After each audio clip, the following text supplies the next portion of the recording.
बिस्मिल्लाहिर्रहमानिर्रहीम जी। आज हमारे पास है 8वीं क्लास जो है, इसका नेक्स्ट पार्ट है जी, जिसमें हम पीएच स्केल जो है इसको देखेंगे कि पीएच स्केल क्या है और हम सॉल्यूशन की पीएच कैसे मालूम कर सकते हैं। तो पहले है जी हमारे पास पीएच स्केल किसे कहते हैं। पीएच स्केल की डेफिनेशन दी गई है जी, वो स्केल जो एसिडिक या अल्कलाइन सॉल्यूशन की ताकत मालूम करने के लिए इस्तेमाल हो, पीएच स्केल कहलाता है। कि ऐसा स्केल है हमारे पास एक, जिसमें हम ये चेक करते हैं कि हमारे पास जो दिया गया सॉल्यूशन है वो एसिडिक है या वो अल्कलाइन है। अब सॉल्यूशन की पीएच मालूम करना जो है वो किस तरह होता है जी। पीएच सॉल्यूशन की पीएच यूनिवर्सल इंडिकेटर्स या पीएच पेपर की मदद से मालूम की जा सकती है। तो अब पीएच मालूम करने के हमारे पास यहाँ पे दो तरीके बताए गए हैं। एक हमारे पास बताया गया है जी पीएच जो है वो इंडिकेटर जो यूनिवर्सल तौर पे है, और दूसरा है जी pH paper. Universal indicator paper क्या है जी? एक यूनिवर्सल इंडिकेटर बहुत से रंगों का मिक्सचर रखता है। ये हर पीएच वैल्यू के लिए मुख्तलिफ रंग ज़ाहिर करता है। एसिडिक सॉल्यूशन में जी इसके रंग क्या होंगे जी? एसिडिक सॉल्यूशन में रंग पीले से ऑरेंज में और फिर सुर्ख में तब्दील हो जाता है। जब पीएच कम हो जाती है तो रंग जो है हमारे पास वो इंडिगो से वायलेट हो जाता है। और इस तरह जब पीएच जो है वो 7 से 14 तक जो है वो तब्दील होती जाती है। आप पीएच पेपर पर चार्ट से मुवाजना करके सॉल्यूशन में पीएच मालूम कर सकते हैं। पेपर में कैसे मालूम की जाती है कि आपके पास चार्ट होगा, उसके ज़रिए आप मालूम कर सकते हैं। ताकतवर तेज़ाबों की पीएच जो है वो 1 से 2 होगी और कमज़ोर तेज़ाबों की पीएच जो है वो 3 से 7 तक होती है। उसके बाद हमारे पास दिया गया है जी अल्कलीज़ के हवाले से। अल्कलाइन सॉल्यूशन जो होते हैं उसकी पीएच वैल्यू जो है वो ताकतवर के लिए 13 से 14 तक होती है, जबकि कमज़ोर की जो है वो हमारे पास 8 से 9 तक पीएच दी जाती है। अब पीएच और आबी सॉल्यूशन जो है उसकी रेंज जो है वो 0 से 14 तक देखते हैं। तो हमारे पास जो है सबसे पहले है जी पीएच आबी सॉल्यूशन में रेंज क्या होगी। पानी जो है हमारे पास खालिश पानी एक इंतहाई कलील मिकदार में आयोनाइज होकर, यानी कि इंतहाई कलील मिकदार में हमारे पास जो पानी है उसका जो फार्मूला है वो होता है जी हमारे पास H2O। तो ये हमारे पास इंतहाई कलील मिकदार में जो है वो हाइड्रोजन और जो है वो हाइड्रोक्सल आयन जो है OH नेगेटिव इसके अंदर जो है ये टूटता है।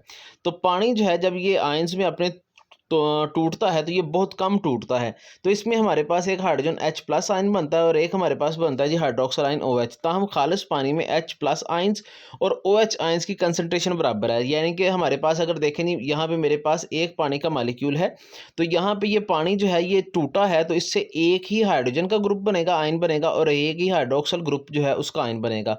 मतलब कि इन दोनों की जो तादाद होगी वो क्या होगी, बराबर के। जितने H+ बनेंगे उतने ही OH नेगेटिव बनेंगे।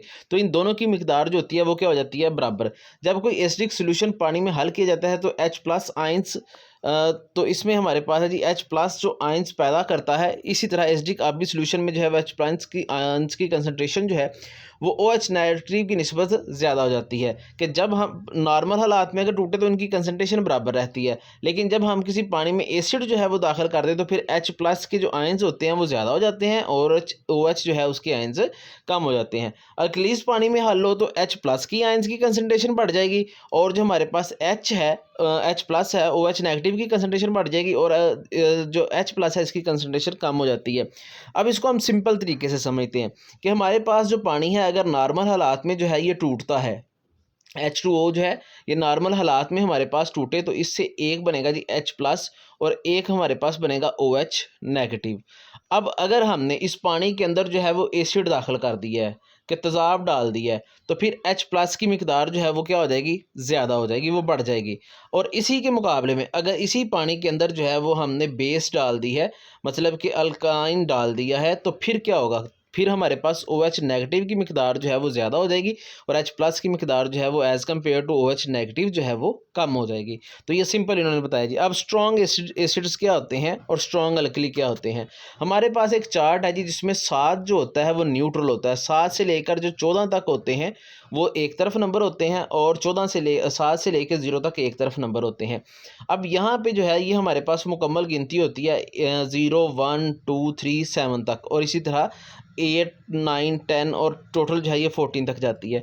तो स्ट्रॉन्ग एसिडिक हमारे पास क्या होंगे कि किसी आबी महलूल में यानी कि सॉल्यूशन में H+ आयंस की कंसंट्रेशन जो है वो OH नेगेटिव की निस्बत जितनी ज़्यादा होगी एसिड उतना ही ज़्यादा ताकतवर होगा। कि आपके पास जो पानी है उसके अंदर टूटने के बाद उसमें जितने H+ ज़्यादा हैं उतनी आपकी कंसंट्रेशन जो है वो ज़्यादा हो जाएगी, तो आपका जो सॉल्यूशन है वो उतना ही ज़्यादा एसिडिक हो जाएगा। उसके बाद हमारे पास है G strong alkali. Strong alkali क्या है कि उसमें OH नेगेटिव की निस्बत जो है H प्लस के आयंस की कंसंट्रेशन जो है वो उतनी ही कम हो जाएगी, तो अल्कली जो है वो हमारे पास ज़्यादा ताकतवर हो जाएगा। नेक्स्ट हमारे पास दिया गया जी पीएच स्केल जो है वो क्या है, तो पीएच स्केल जो है उसको देखते हैं कि जी वो हमारे पास क्या है। तो पीएच स्केल जो है ये एसिड या अल्कलीज की ताकत मालूम करने के लिए इस्तेमाल होने वाला स्केल के अनुसार एसिड या अल्कली के अभी सॉल्यूशन में हाइड्रोजन आयंस की कंसंट्रेशन पर होता है। ये हमारे पास स्केल जो है ये पीएच कहलाता है। पीएच की वैल्यू जो है ये 0 से 14 तक होती है। वो सॉल्यूशन जिसमें हाइड्रोजन आयंस H प्लस और हाइड्रोक्साइड आयन OH नेगेटिव की कंसंट्रेशन बराबर हो, उसे हम न्यूट्रल सॉल्यूशन कहते हैं। और इन दोनों के दरमियानी जो नुक्ता होता है वो हमारे पास 7 ही होता है कि जी इन की पीएच 7 होती है। ये पीएच स्केल का दरमियानी नुक्ता है। तो दरमियानी नुक्ता पीएच स्केल का कौन सा है जी, 7। नॉर्मल या न्यूट्रल कंसंट्रेशन सॉल्यूशन जो है वो कौन से होते हैं उसकी डेफिनेशन दी गई है। उसके बाद हमारे पास दिया गया जी ऐसे सॉल्यूशन जिनमें हाइड्रोजन H प्लस की जो आयंस की कंसंट्रेशन ज़्यादा होगी उनकी पीएच वैल्यू कम होती है, यानी कि जितना H प्लस ज़्यादा है उतनी पीएच की वैल्यू कम है। सॉल्यूशन में वैल्यू जितनी कम होती है उतनी ही ज़्यादा स्ट्रॉन्ग एसिडिक होते हैं।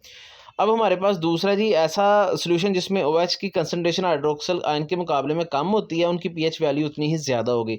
जितनी OH की कंसंट्रेशन कम है उतनी ही ज़्यादा हमारे पास जो है वो जो है वो सॉल्यूशन वो ज़्यादा जो है वो बेसिक होगा। सॉल्यूशन में पीएच की वैल्यू ज़्यादा होती है तो इतने ही स्ट्रॉन्ग जो है वो अल्कलीज होते हैं। अब ये हमारे पास नीचे जो है जी एक टेबल दिया गया है जिसके हम इसका अहाता करते हैं कि हमारे पास ये जी नंबर दिए गए हैं सारे।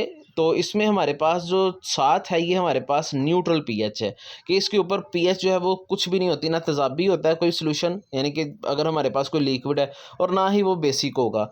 अब अगर जो है वो हमारे पास पीएच जो है वो उसकी आ गई है 4, तो हम कहेंगे कि वो कमज़ोर एसिड है। अगर 5 आ जाए फिर भी हम कहेंगे वो कमज़ोर एसिड है।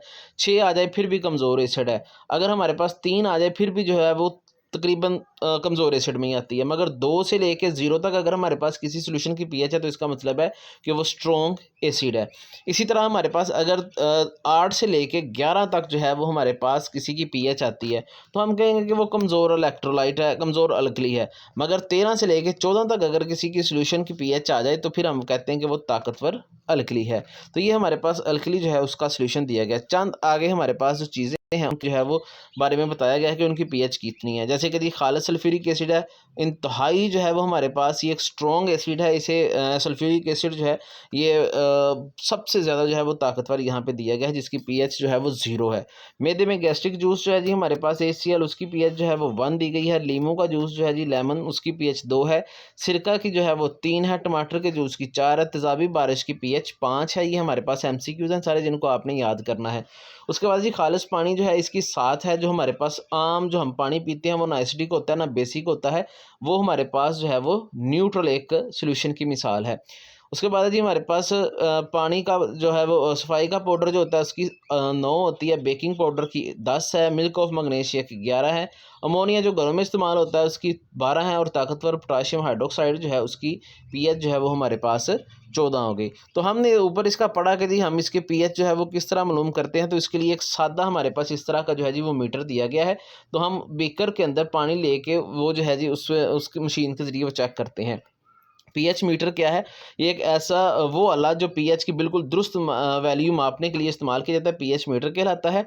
जब पीएच मीटर को इलेक्ट्रोड के सॉल्यूशन में के पीएच के मीटर के इलेक्ट्रोड को सॉल्यूशन में डुबो दिया जाता है, यानी कि यहाँ ये जो हमारे पास एक आगे लगा हुआ है ये एक इलेक्ट्रोड है जिसे सॉल्यूशन के अंदर डुबो दिया जाता है। तो इसकी पीएच की वैल्यू जो होती है वो यहाँ मीटर के ऊपर रीडिंग की सूरत में ज़ाहिर हो जाती है। तो ये हमारे पास इसकी जो है ये रीडिंग आ जाएगी।